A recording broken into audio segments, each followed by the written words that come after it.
Mahigit 30 miyembro ng Maute Group na ang napatay sa halos isang linggong operasyon ng militar sa Lanao del Sur. Kabilang narito ang isa sa mga lider na si Imam Bantayaw at mga dayuhang ininalang miyembro ng International Terrorist Group na Jemaah Islamiyah.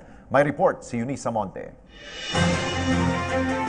Sa loob ng halos isang linggong bakbakan ng militar at ng Maute Terrorist Group sa Lanao del Sur, karagdagang puwersa na rin ng militar mula sa Philippine Army, Philippine Navy at Philippine Air Force ang naidagdag upang tuluyan ng maubos ang teroristang grupo. Simula April 21, umabot na sa 37 ang nasawi sa panig ng Maute Group, kung saan 14 dito ay nakuha na ang pagkakakilanlan at 23 pa ang nananatili pang unidentified.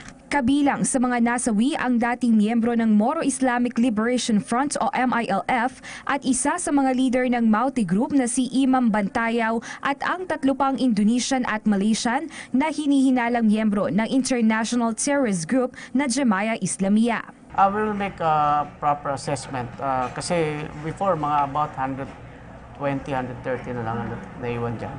So we will make really an assessment after the operations. Kinumpirma rin mismo ni AFP Chief of Staff General Eduardo Año ang presensya ng mga foreign nationals sa Lanao, kabilang ang mga Indonesians, Malaysians at mga Arabo. We have monitored 1 or 2 Arab in the area, but we cannot really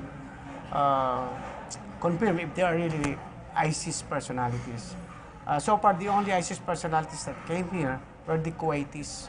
Itong yung nahuli natin dito noong March 25 together with his wife.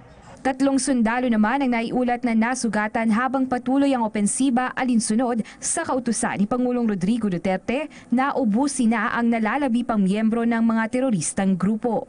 Para sa PTV News, Eunice Monte.